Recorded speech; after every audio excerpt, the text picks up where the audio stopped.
오늘 성경 말씀 로마서 14장 7절에서 8절 말씀입니다.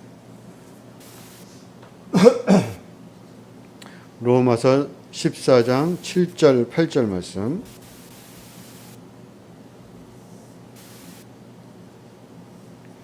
우리 중에 누구든지 자기를 위하여 사는 자가 없고 자기를 위하여 죽는 자도 없도다. 우리가 살아도 주를 위하여 살고 죽어도 주를 위하여 죽나니 그러므로 사나 죽으나 우리가 주의 것이로다. 아멘. 오늘 목회부 특송 다음에 서원봉 목사님 나오셔서 주 안에서 용납하라 라는 제목으로 말씀 전해 주시겠습니다.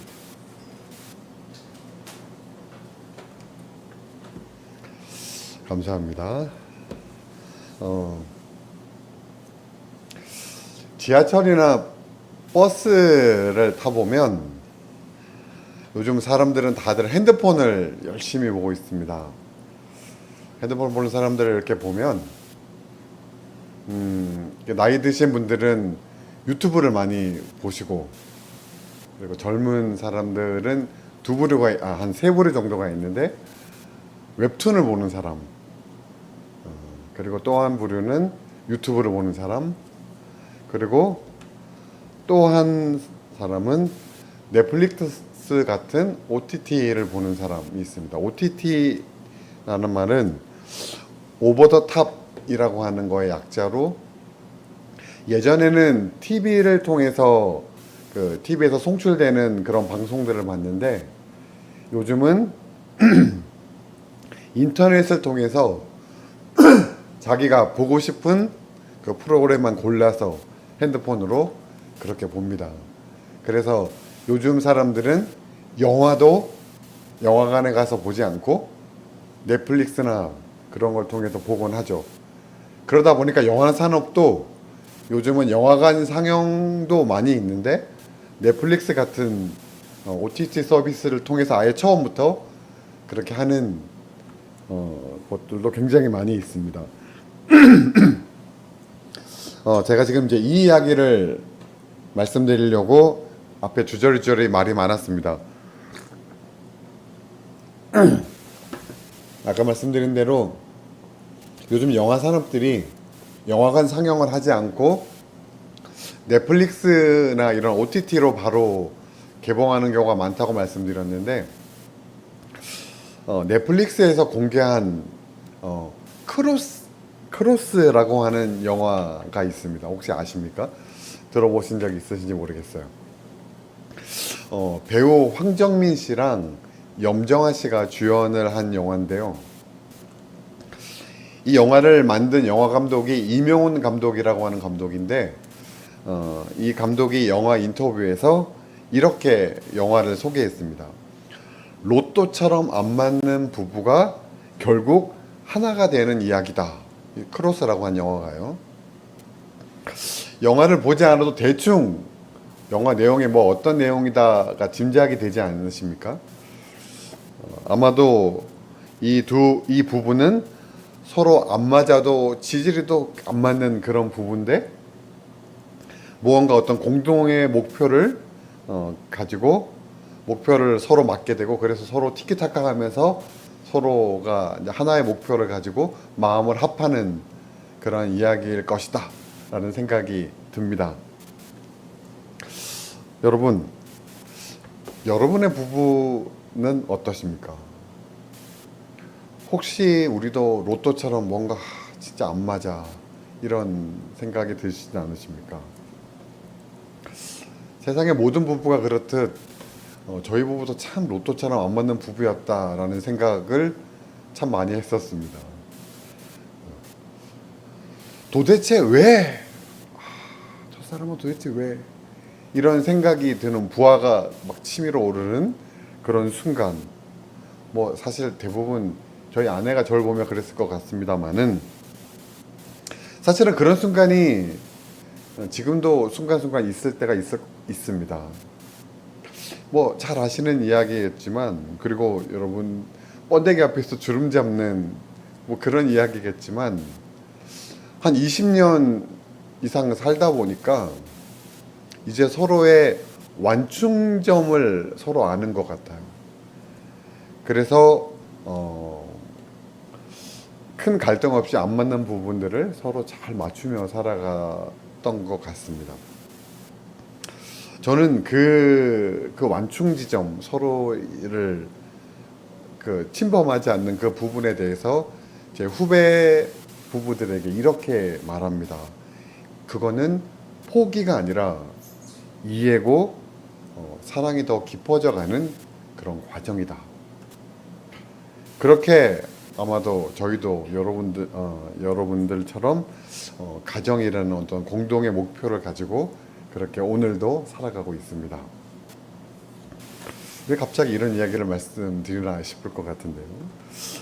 제가 가진 성경을 오늘 이제 말씀을 준비하기 위해서 제가 가진 설교 준비하기 위한 성경을 가지고 오늘 로마서 14장 제목을 보니까 뭐 다 비슷할 것 같은데요. 신앙의 형제에 대한 비판 금지라고 제목이 달려 있습니다.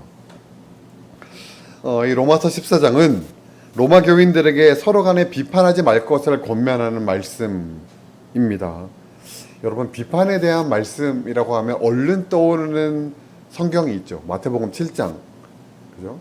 마태복음 7장의 말씀입니다. 거기를 봐도 네 눈에 들보는 보지 못하고 내 남의 눈에 있는 티를 빼라고 하는 것은 잘못된 것이다 라고 하는 것으로 비판하지 말 것을 권면하고 있습니다. 그렇다면 구체적으로 뭘 비판하지 말라는 건가? 우리는 오늘 결론구로 7절, 8절 말씀만 오늘 본문 말씀으로 읽었는데 내용 이해를 위해서 제가 2절 말씀을 읽겠습니다. 굉장히 쉬운 말씀이기 때문에 그냥 제가 읽겠습니다. 어떤 사람은 모든 것을 먹을 만한 믿음이 있고 믿음이 연약한 자는 채소만 먹느니라. 먹는 자는 먹지 않는 자를 업신여기지 말고 먹지 않는 자는 먹는 자를 비판하지 말라. 이는 하나님이 그를 받으셨음이라. 이 말씀을 보니까 어떤 사람은 모든 것을 먹을 만한 믿음이 있고 어떤 사람은 믿음이 연약하여 채소만 먹는다고 합니다. 그래서 먹는 사람은 먹지 않는 자를 업신여기지 말고 그리고 먹지 않는 사람은 먹는 사람을 비판하지 말아라. 왜냐하면 하나님께서 그 사람들을 다 받으셨기 때문이다. 오늘 그렇게 2절 3절에서 말씀하고 있는데요. 조금 이상하다는 생각 혹시 로마서 14장 읽으면서 생각 들지 않으셨습니까? 여러분이 먹는 것을 우리가 보통 교회에서 말하는 술로 한번 이야기해 보죠. 어떤 사람은 술을 먹습니다. 교회를 다니지만 술을 먹어요. 그런데 그렇게 술을 먹는 거에 대해서 우리는 뭐라고 말합니까? 권사가 말이야, 장로가 말이야, 집사가 말이야, 그리스도인이 말이야, 술을 먹어? 그러면 이 구절과 연결을 시켜보면 어떤 술을 먹는 사람은 모든 것을 먹을 만한 믿음이 있고 또 어떤 사람, 술을 안 먹는 사람은 믿음이 연약하여 술을 먹지 않는다는 거예요. 우리의 생각과는 굉장히 다르지 않습니까? 보통 저 사람은 권사님인데 저 사람은 장로님인데 왜 술을 먹지? 그러면 뭐라고 말하죠? 결단하는 믿음이 없어서 그래. 믿음이 약해서 그래. 그렇게 말하지 않습니까? 그런데 오늘 이 바울은 믿음이 연약한 사람이 먹지 않는다는 거예요. 그게 좀 뭔가 이해가 되지 않는 구절인 것 같습니다. 사실 이 말씀을 온전히 이해하기 위해서는 당시 이 바울이 로마서를 썼을 때 그 당시의 상황을 이해하는 게 굉장히 중요합니다.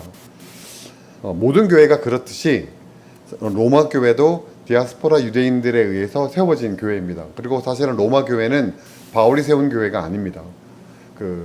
예루살렘에서 서로 흩어진, 그래서 로마가 그 당시에 온 세계를 지배하고 있었지 않습니까? 그때 그 디아스포라 유대인들에 의해서 세워진 교회가 로마 교회였습니다. 그들은 그리스도의 복음을 가진 사람들이었지만 디아스포라 유대인들이었기 때문에 유대인들이었다는 거예요. 그래서 유대계 전통을 여전히 가지고 있었고 유대계 전통을 따르고 있지만 그리스도의 신앙을 가지고 있는 사람들이었습니다.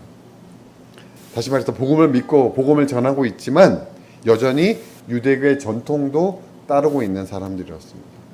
그런데 이 로마 교회 안에는 이방인들도 있었겠죠. 그들은 유대인들이 아니었지 않습니까? 그러다 보니까 이 로마 교회 안에 유대 그리스도인과 이방인 그리스도인들 간에 갈등이 생긴 거예요. 성경의 그 바울 서신들을 보면 바울 서신의 굉장히 많은 대목들에서 바울이 유대인들에 대해서 아주 극렬하게 분노하는 내용을 보게 됩니다. 이방 교회 안에 가만히 들어온 할례파 유대인들에 대해서, 그래서 할례를 받아야 한다라고 하는 그 유대인들에 대해서 굉장히 비판적으로 말하고 있는 것들을 봅니다. 그래서 로마 교회 안에도 그런 갈등이 있었다는 거죠. 그리고 그 갈등에서 우위에 선 사람들은 유대 그리스도인들이었습니다. 왜 그럴까요? 왜 유대 그리스도인들이 우위에 서 있었냐면 그들이 우리를 표현으로 말하면 창립 멤버이기 때문입니다. 처음 교회를 세운 사람들이었기 때문에 그리고 이방 그리스도인들은 쉽게 말해서 새신자들이었기 때문에 당연히 유대 그리스도인들이 더 어떤 교회 안에서 우위에 있었습니다. 그런데 문제가 생겼죠. 이런 상황에서 어떤 정치적인 문제가 생겼는데 당시 로마의 황제가 그 유명한 네로 황제의 양 아버지였던 클라우디오 황제였는데 이 클라우디오 황제가 로마 전체에 명령을 하나 내립니다. 그게 뭐였냐면 로마 지역 안에 있는 모든 유대인들을 내어 쫓는 것이었습니다. 당연히 유대 그리스도인들도 쫓겨날 수밖에 없었겠죠. 그래서 로마 교회 안에 모든 유대 그리스도인들이 쫓겨난 겁니다. 그러면 로마 교회를 지키는 사람들은 누구였을까요? 이방 그리스도인들이었겠죠. 그래서 이제 창립 멤버들이 다 쫓겨나고 이제 로마 교회를 이방 그리스도인들이 지키고 있었던 겁니다. 그리고 시간이 또 흘러서 이 클라우디오 황제가 죽게 되고 다시 유대 그리스도인들이 로마 교회로 왔겠죠. 이제는 어떻게 됐겠습니까? 이제 상황이 바뀐 거예요. 이제는 이방 그리스도인들이 교회를 지키고 있었기 때문에 그들이 우위에 있었고, 그리고 유대 그리스도인들이 약자인 그런 상황이 지금 바울이 로마서를 쓸 때에 이 로마 교회의 상황이었다는 겁니다. 비단 이러한 정치적인 이유뿐만이 아니라 유대 기독교인들과 유대인들은 비록 아니었지만 유대의 여호와 하나님의 신앙을 가지고 있는 그런 신앙을 배경으로 가지고 있는 사람들은 그런 이방 기독교인들은 연약한 믿음을 가진 사람이었습니다.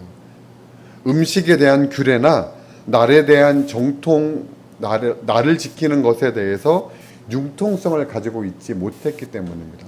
그래서 로마 교회 안에서는 그들이 믿음이 연약하기 때문에 융통성을 가지지 못하다고 평가를 받고 있었습니다.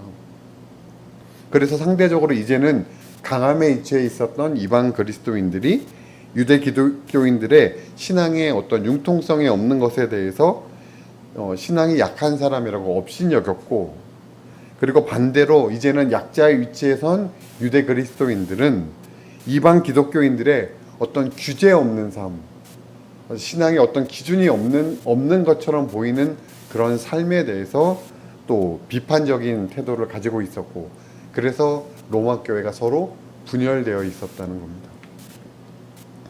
바울은 이 분열된 것에 대해서 어떤 한 편을 손을 들어주기보다는 그들이 하나로 화합되기를 원했고, 그래서 쓴 서신이 로마서입니다. 그래서 약한 자가 강한 사람들을 비판하지 말고 강한 자가 약한 자를 업신여기지 말라고 권면하고 있는 겁니다. 오늘 우리가 로마서 14장을 읽었는데 여러분 로마서를 오랫동안 읽으셨고 공부하셨기 때문에 잘 아시겠지만 로마서를 이야기할 때 보통 로마서 8장, 우리가 지금 심야 기도회 때마다 8장을 계속 읽고 있는데 이 8장이 성령장입니다. 그래서 로마서를 표현할 때 이 8장을 산 꼭대기로 표현합니다. 그래서 로마서 1장부터 8장까지 쭉 이렇게 가다가 8장이 클라이막스고, 그래서 8장에서 아주 구원의 감격을 경험하고 이제 내려온다. 그래서 그러면 14장이 한 요쯤이 되겠죠. 그런데 사실은 로마서 14장이 중요한 이유가 있는데, 로마서 14장은 바울이 왜 로마서를 썼는지가 기록되어져 있는 성경 장수입니다. 그것이 무엇이냐 하면 바울이 로마 교회 안에 있는 유대 그리스도인들과 이방 그리스도인들이 서로 그리스도의 사랑 안에서 화합되어지기를 원하는, 그래서 내가 이 서신을 썼다라고 표현하고 있는 것이 14장에 기록되어져 있기 때문입니다. 그래서 그런 생각 없이 이것을 제가 미리 말씀을 드리는 이유가, 그런 생각 없이 로마서를 읽다가 보면 굉장히 혼란에 빠지게 됩니다. 그게 바로 로마서 9장부터 11장을 이제 이 로마서의 어떤 주제를 가지고 쭉 따라가다 보면 갑자기 9장에서 11장에 가서 뭔가 이상한 생각이 들게 됩니다. 왜냐하면 로마서 9장부터 바울이 무엇을 말하고 있냐, 9장부터 11장까지 무엇을 말하고 있냐면 유대인들의 구원에 대해서 말하고 있기 때문입니다. 근데 그 성경을 쭉 읽다가 보면, 야, 바울 역시 자기가 유대인이라고 유대인 편을 드네, 이런 생각을 9장에서 11장을 읽다 보면 하게 됩니다. 이것이 의아한 것이, 아까 말씀드린 대로 바울은 유대인이었지만 굉장히 유대인들에 대해서 적대적이다라는 생각을 지울 수가 없었는데, 왜냐하면 바울이 세운 교회에 가만히 들어와서 그 이방 교회들을 망가뜨린 사람들이 누구였냐면 유대인들이었거든요. 그래서 바울은 갈라디아서 성경을 읽다 보면 하늘에 있는 천사라도 우리가 너희에게 전한 복음 외에 다른 복음을 전하면 저주를 받을지어다. 이거 유대인들을 말하는 것이거든요. 유대인들에 대해서 굉장히 아주 미움, 적대적인 생각을 가지고 있는 것처럼 보이는데, 로마서 9장에서 11장까지를 읽어보면 역시 바울도 유대인인가? 이런 생각을 지울 수 없는 구절들이 계속 되어지고 있거든요. 역시 피는 끓이는 건가? 이런 생각을 지울 수 없다는 겁니다. 그런데 다시 생각을 해보면 그것은 굉장히 당연합니다. 내 가족, 내 혈육, 내 민족을 외면할 수 없는 것이 당연하지 않습니까? 그가 비록 내 구원의 여정을, 내 어떤 복음의 발걸음을 가로막는 사람이라고 하더라도 그가 내 민족이고 그가 내 가족이고 그가 내 혈육이라면 당연히 팔이 안으로 굽을 수밖에 없지 않겠는가. 그가 내가 세운 교회에 분탕질을 하고 교회를 어지럽히고 있지만 그들은 역시 내 민족이 아닌가. 그래서 바울은 로마서 9장 2절에 보면 유대인들의 구원을 위해서 그리스도에게서 내게서 끊어질지라도 내가 원하는 바다라고 말합니다. 제가 지금 로마서 14장을 하면서 로마서 9장 10장을 얘기하니까 좀 그렇습니다만은, 어쨌든 바울이 이쯤 되면 제가 지난번에 바울에 대해서 말씀드리면서 바울이 유대인들에게는 유대인과 같이, 또 믿음이 약한 자에게는 약한 자와 같이라고 했었던 바울의 그 우유부단했던 태도가 왜 그런가에 대해서 이해가 되는 대목입니다. 어쨌든 바울이 보면 9장에서 11장까지 유대인들의 구원에 대해서 매우 세밀하게 설명을 하고 있습니다. 왜냐하면 지금까지 율법으로 말미암아 구원받는다고 하는 유대인들의 기본적인 신앙에 대해서 8장까지 끊임없이 말하고 있는데, 그러면 유대인들의 구원은 어떻게 된 것인가에 대해서 설명을 할 필요가 있었기 때문에, 왜냐하면 로마 교회 안에는 유대 그리스도인들이 있었기 때문이라는 겁니다. 그리고 이제 14장에서 바울은 왜 바울이 로마서를 썼는지를 설명해 주고 있다는 겁니다. 그것은 이 유대인들이나 유대 그리스도인들이나 이방 그리스도인들이나 모두 그리스도 안에서 하나된 구원을 소유한 사람들이기 때문에 서로 하나로 교회 안에서 하나된 존재가 되어져야 한다는 것을 말하기 위해서입니다. 이런 로마 교회 안의 분열은 사실은 로마 교회 안에만 있는 것이 아닙니다. 오늘날 우리 교회 안에도 여전히 있는 그런 갈등의 모습이지 않습니까? 우리는 신앙에 있어서 두 가지 모습을 가집니다. 한 가지는 교회 안에서 전통적으로 금하는 것들, 그것이 먹는 것이든 행하는 것이든 어떤 삶이든 또 교회 안에서 지키라고 금하고는 어떤 그런 것들에 대해서 먹고 금하고 하는 것들을 어기는 사람들에 대해서 그리고 그것들을 목숨 걸고 지키는 사람들에서 지키는 사람들에 대해서 융통성 없는 사람들이라고 비판하고 또 그것들을 어기는 사람들에 대해서 어떤 삶의 규제가 없고 삶의 결단이 없는 믿음이 약한 사람들이라고 교회 안에서 갈등하는 일이 충분히 있을 수 있다는 거예요.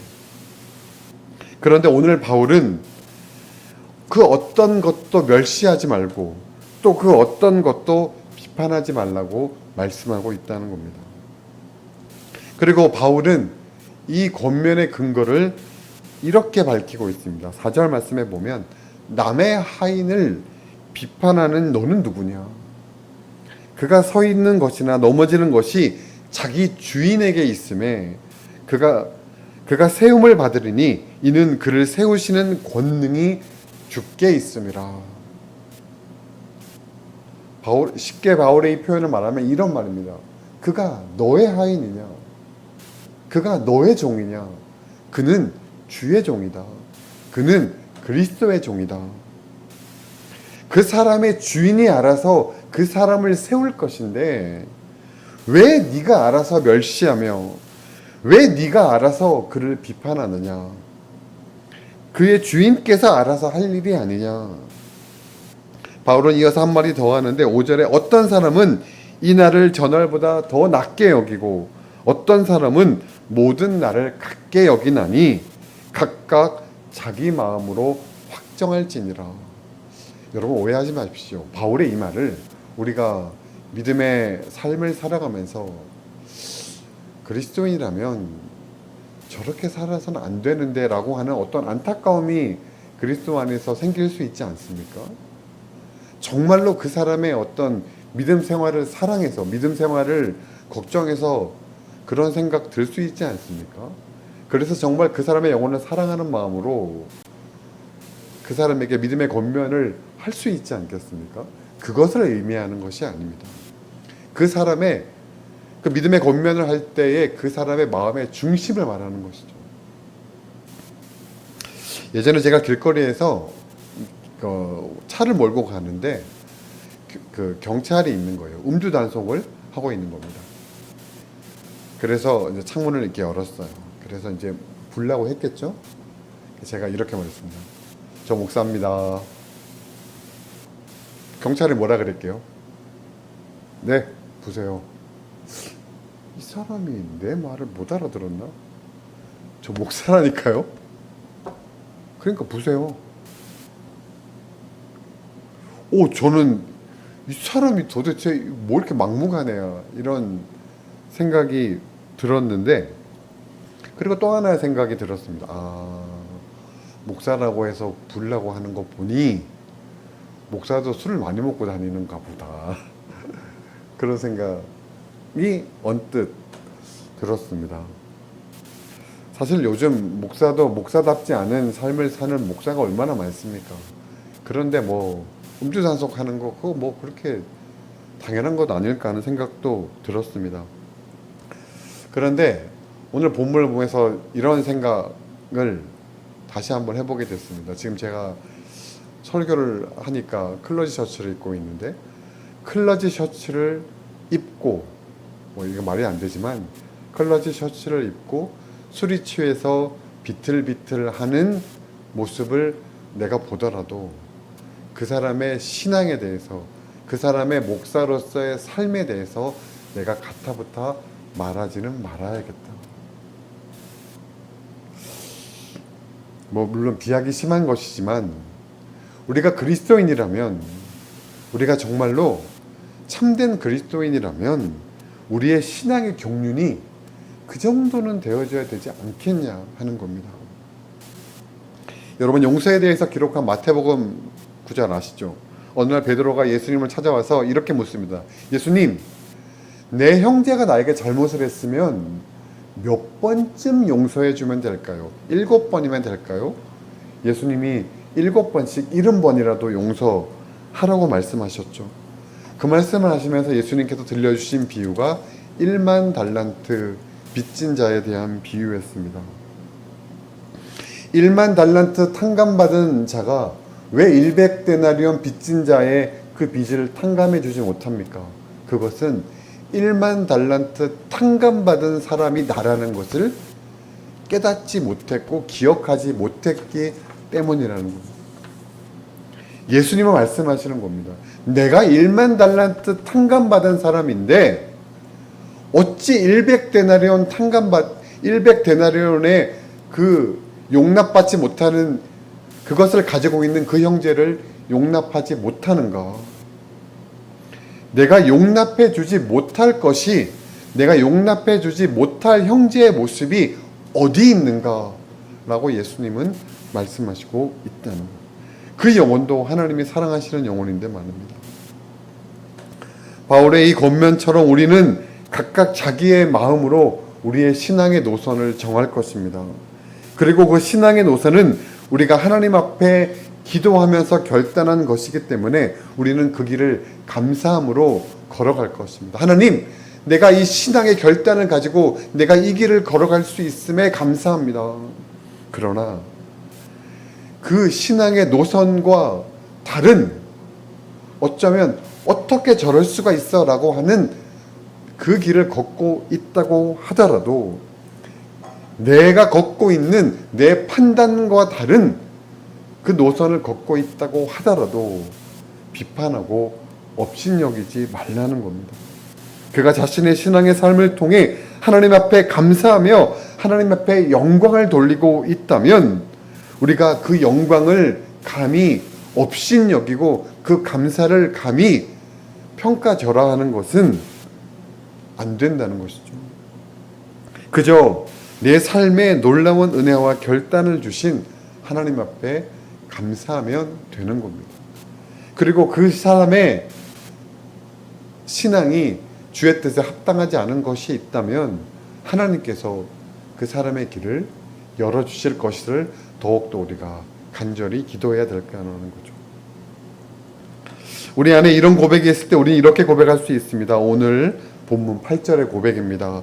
우리가 살아도 주를 위하여 살고 죽어도 주를 위하여 죽나니 그러므로 사나 죽으나 우리가 주의 것이로다.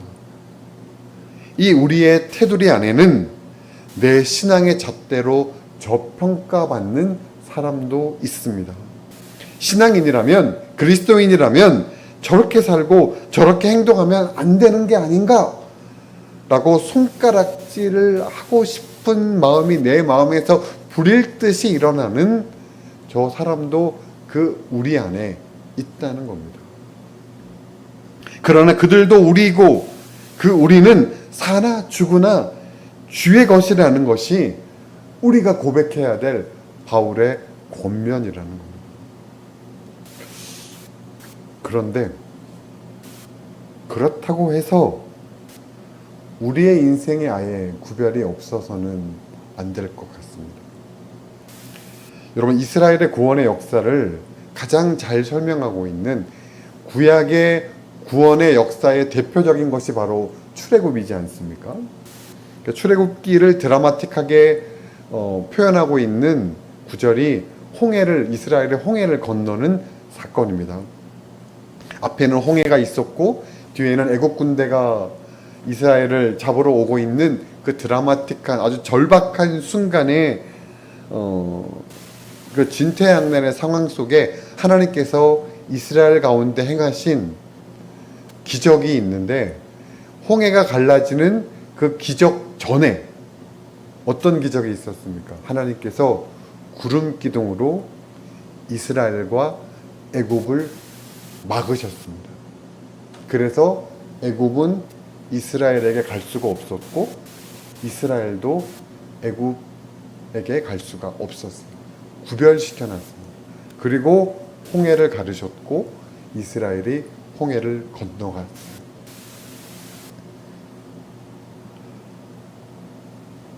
이스라엘의 홍해 구원은 우리의 십자가 구원과 같이 모세의 선포와 같이 가만히 있는 가운데, 모세가 그러지 않았다. 너희는 가만히 있어서 하나님께서 너희를 어떻게 구원하시는지를 봐라. 모세가 선포한 대로 하나님께서 하신 일이었습니다. 이스라엘이 그것을 위해서 한 일은 아무것도 없었습니다. 그러나 그것은 이스라엘이 애굽으로도 갈 수 없었고 애굽이 이스라엘에도 갈 수 없었던 구별되어진 구원의 역사였습니다. 하나님께서 막으셨기 때문이죠. 그렇게 이스라엘의 구원의 역사가 구별된 가운데 시작되어졌다는 겁니다. 그 말씀에 가만히 있어서 하나님께서 너희를 위해 무엇을 하시는지를 보라는 그 말씀에 순종해서 홍해를 건너갈 때 그들은 하나님이 갈라놓으신 홍해를 건널 수 있었고 홍해의 구원을 경험할 수 있었다는 겁니다. 그리고 하나님은 지금도 우리의 삶에 애굽과 구별된 구름 기둥을 두고 계신다는 겁니다. 문제는 그것을 우리가 의식하고 있는가, 의식하고 있지 않은가의 문제입니다.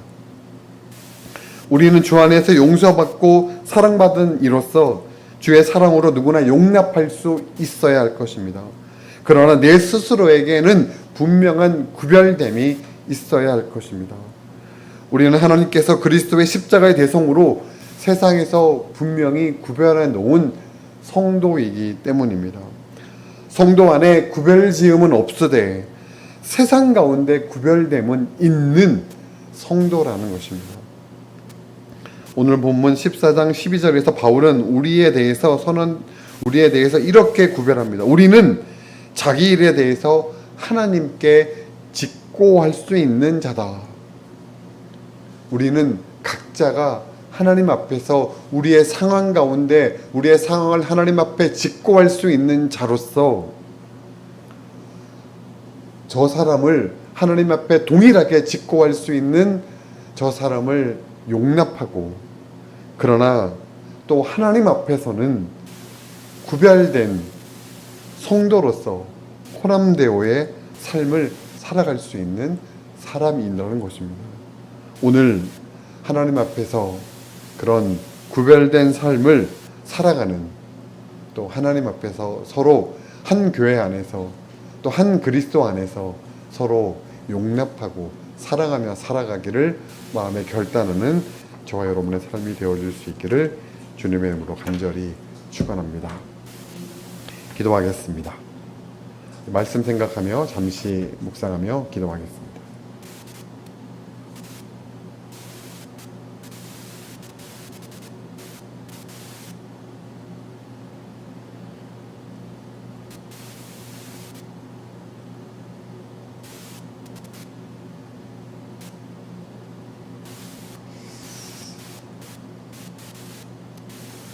하나님, 우리를 그리스도인으로 부르시고 우리를 하나님의 사람으로 부르심을 감사합니다. 하나님, 그런데 우리가 믿음 생활을 하다가 보면 믿음의 견해로, 삶의 문제로 우리가 갈등할 때도 있고, 또 그 갈등으로 인해 또 서로 반목하는 상황이 한 교회 안에서, 한 그리스도인 된 공동체 안에서 발생할 때가 있습니다. 하나님, 그럴 때 우리 믿음 안에 서로 용납하는 마음을 허락하여 주시고, 내가 하나님 앞에서 믿음으로 결단한 믿음의 삶을 그 사람의 삶의 기준에 잣대 비교하여서 그 사람을 비판하고 그 사람과의 반목으로 사용되어지는 일이 없게 하시고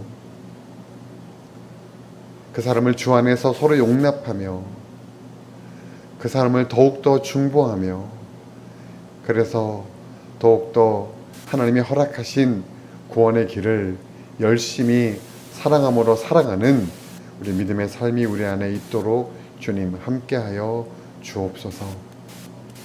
오늘 우리의 삶에 귀한 믿음의 결단을 허락하신 주님을 찬양하며 감사드리며 예수님의 이름으로 기도하였습니다. 아멘.